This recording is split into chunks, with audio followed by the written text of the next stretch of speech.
इन्होंने प्रश्न किया, बोले गुरुजी परमात्मा दिखता क्यों नहीं है? यदि है तो परमात्मा दिखता क्यों नहीं? इनका नाम नीलेश है। नीलेश जी, तुम अपने रेटिना का चेकअप कराओ। दिखता नहीं है, आंखें खराब होगी। महाराज ऐसी बात ना बोलो, सही सही बोलो। चलो उत्तर सुनो। परमात्मा है बीज, बीज कभी नहीं दिखता, बीज का वृक्ष दिखाई पड़ता है। बीज जमीन में रहता, वृक्ष ऊपर रहता। तुमने देखा होगा बड़े बड़े वृक्ष होते हैं, उनका बीज भी तो होता है, पर क्या बीज दिखाई देता? बोलो हां जी या ना जी। पर क्या बिना बीज के वृक्ष हो सकता? बोलो हां या ना। जैसे बिना बीज के वृक्ष नहीं हो सकता है, वैसे ही बिना परमात्मा के संसार नहीं हो सकता है। परमात्मा है बीज, संसार है वृक्ष। लेकिन परमात्मा दिखाई कब देगा? बोले जब कुरे दोगे। जैसे दूध में घी है, हां या ना? बोलो। अच्छा, घी दूध में है, ऐसा पक्का है? बोले बिल्कुल पक्का है। अच्छा, दीपक में घी कम हो जाए, घी ना हो तो दूध डाल दिया जाए तो क्या जलेगा दीपक? बोलो, अरे जोर से बोलो। क्यों नहीं जलेगा जब दूध में घी है? हम कहीं थोड़े ही जले पर जल तो जाए, नहीं जलेगा। क्यों? दूध में घी तो है, लेकिन जब तक उसे प्रकट नहीं करोगे तब तक वो दीपक को नहीं जला पाएगा। दूध को पहले दही बनाना पड़ेगा, दही को मथकर मक्खन बनाना पड़ेगा, मक्खन को अग्नि पर जलाना पड़ेगा, तब घी निकलेगा, तब दीपक जलेगा। वैसे ही जगत में परमात्मा तो है, लेकिन मन को मथानी बना करके सत्संग में बैठकर गुरु से ज्ञान लेकर के अपनी आत्मा को तपाना पड़ेगा, तभी परमात्मा तुमको दिखाई पड़ेगा। बोलो सीताराम। तो नीलेश जी, तुमने पूछा कि परमात्मा दिखता क्यों नहीं? भैया परमात्मा इसीलिए नहीं दिखता, ऐसे समझो। शक्कर किससे बनी? ईख से, गन्ना से। हां जी या ना जी? पर क्या शक्कर में गन्ना दिखाई देती? पर बनी तो गन्ना से। हां जी या ना जी? लाइट बनी कोयला से या पानी से? पर क्या लाइट में पानी दिखाई देता? पर बनी तो पानी से है। हां जी या ना जी? वैसे ही संसार में परमात्मा दिखाई नहीं देता, लेकिन संसार जगत बना तो जगदीश से ही है। पर दिखाई कब देगा? जब लाइट के करंट की डोरी को तुम पकड़ोगे तो तुम्हें सीधा ऊपर दिखाई दे। बोले क्या हो गया? बोले पति गए हो। बोले क्या हो गया? बोले चले गए, राम नाम सत्य है। अच्छा, अब लाइट से, पानी से लाइट बनी, इसका पता करना है तो कैसे होगा? भाई लाइन के बगल में चले जाओ, वो तुमको ट्रांसफार्मर तक ले जाएगी लाइन। ट्रांसफार्मर की लाइन चले जाओ, वो तुम्हें पावर हाउस तक ले जाएंगे। पावर हाउस की लाइन के बगल में चले जाओ, वो तुमको 3300 वोल्टेज की लाइन के बगल से ले जाएंगे। वहां से चले जाओ, एक बहुत बड़ा पावर हाउस और होगा, वहां से फिर पानी का बांध तक जाओगे, जहां पानी गिर रहा है वहां सिस्टम लगा होगा, वहां फिर तुम पहुंच जाओगे। ऐसे ही परमात्मा है, परमात्मा जगत में है, परमात्मा सर्वत्र है। दिखाई क्यों नहीं पड़ता? बोले पहले सत्संग में जाओ, सत्संग में पहुंचोगे तो परमात्मा की बातें सुनाई देंगी। सत्संग में फिर तुम्हें महात्मा मिलेंगे, महात्मा के तुम चरण पकड़ लो तो महात्मा तुम्हारी बाहें पकड़ेंगे, और जब महात्मा तुम्हारी बाहें पकड़ेंगे वो तुम्हें परमात्मा तक ले जाएगा। ये उपाय है परमात्मा तक पहुंचने का। अब उपाय महाराज आपने बता तो दिया, वो कौन सा महात्मा है जिसके चरण पकड़ लें? आहा, हमारी नजर में तो एक महात्मा है। ए हा, जय जय जय हनुमान गोसाई,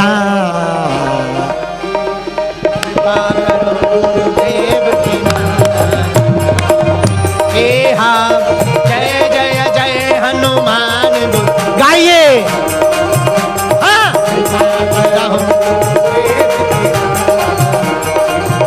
श्री राम जय जय राम, श्री राम जय राम जय जय राम,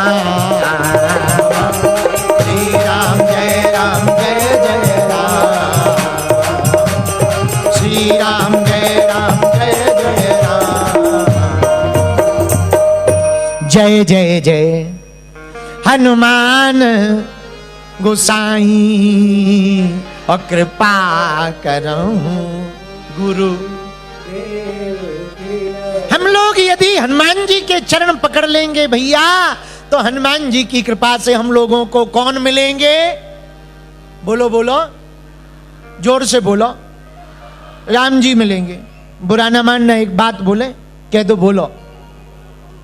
शाम होती है, अंधेरा होने लगता तो हम लोग लाइट जला लेते हैं, क्यों? अंधेरा ना हो जाए। तो जैसा अंधेरा होने के लिए तुम लोग लाइट जला लेते हो, वैसे ही जिंदगी बुझने के पहले भजन की भी लाइट जला लेनी चाहिए।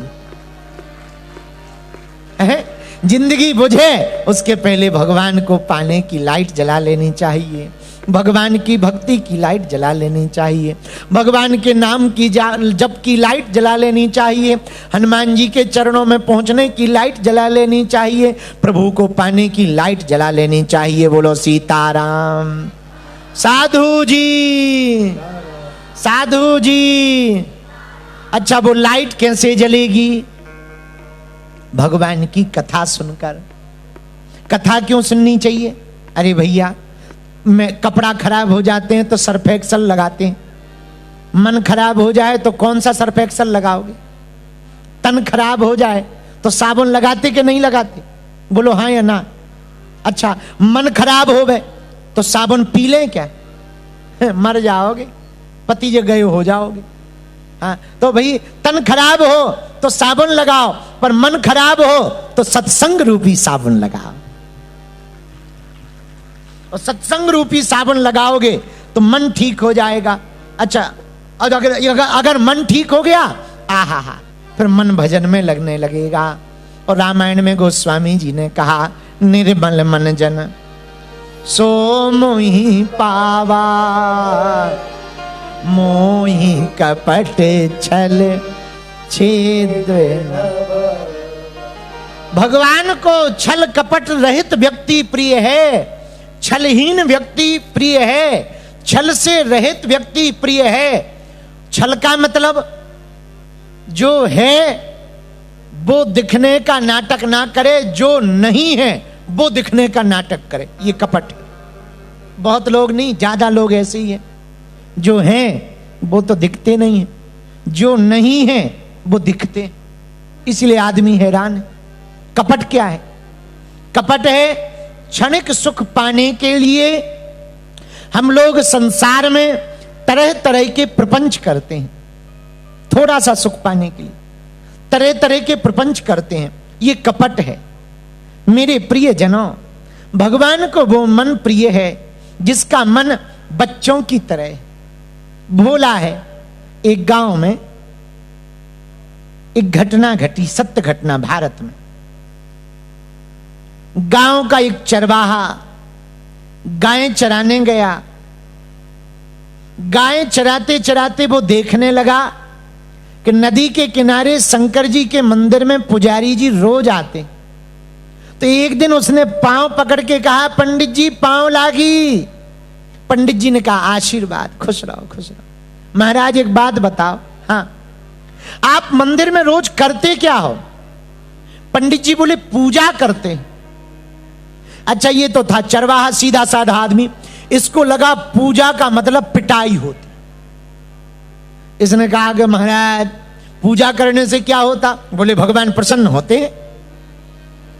इसने सोचा फिर तो हमें भी करनी चाहिए। अच्छा महाराज पूजा रोज करनी चाहिए। पंडित जी बोले कुछ भी हो जाए पूजा नहीं छोड़नी चाहिए। अब इसको ये बात दिमाग में भर गई। तो पुजारी जी जैसे ही पूजा करके निकले, ये भीतर घुस जाए और लंबा सा डंडा ले और शंकर जी में 4 फटकारे दे, पटाक पटाक। लो महाराज पूजा हो गई। ये तो ज्ञान तो था नहीं, सीधा साधा आदमी। और फिर निकल आए। एक दिन हुई बारिश, नदी में बाढ़ आ गई। नदी के उस पार मंदिर था। पुजारी जी ने सोचा जाना कठिन है, नाव है नहीं है, तैरकर मुश्किल है, नाव नदी बहुत तेज है, बहाव तेज है, आज यहीं से पूजा कर लेते हैं, वहां जा नहीं पाएंगे। अब जैसे ही इसने यहां से पूजा करके लौटा, पंडित जी लौटे, ये आया गांव का चरवाहा, इसे लगा पंडित जी मंदिर पूजा कराए, पर नदी भयंकर थी। इसने सोचा चाहे जो हो जाए, प्राण चले जाएं, पर नियम नहीं टूटना चाहिए। सो छलांग लगा दी, और जैसे ही छलांग लगाई उस पार गया, और जैसे ही डंडा ऊपर उठाया सोई शंकर जी प्रकट हो गए। मांग भैया वरदान। इसने चरण पकड़ के कहा, महाराज हमें वरदान वरदान का पता नहीं है, हमें तो पंडित जी ने पूजा कहा था तो पूजा करने आए, और आप जल्दी गायब हो जाओ, हमें 4 लठ मार लेने, हमारी पूजा हो जाए, हमें वरदान से क्या लेना देना। इसने आके पंडित जी को कहा कि शंकर जी प्रकट हो गए, वो वरदान मांगने को कह रहे हैं। तो पंडित जी बोले, मर गए करम, हम पूरी जिंदगी पूजा करते रहे, हमें दर्शन न भय, ये बताओ तो 2 साल से लठ मार रहा, इसे दर्शन हो गए। पर कारण, अच्छा इसका मतलब ये नहीं है कि तुम लोग भी कल से यही शुरू कर दो ना लफड़ा हो जाएगा, लफड़ा हो जाए। वो तो भाव की बात है। भगवान कहते भाव का भूखा हूं मैं, भाव ही एक सार है, भाव से जो मुझको भजे सो भाव से बेड़ा पार है। भाव बिन कुछ भी दे तो मैं कभी लेता नहीं, भाव पूरत टेरी ही करती मुझे लाचार है। बांध लेते भक्त मुझको भाव की जंजीर में, इसलिए इस भूमि पर होता प्रभु का अवतार है।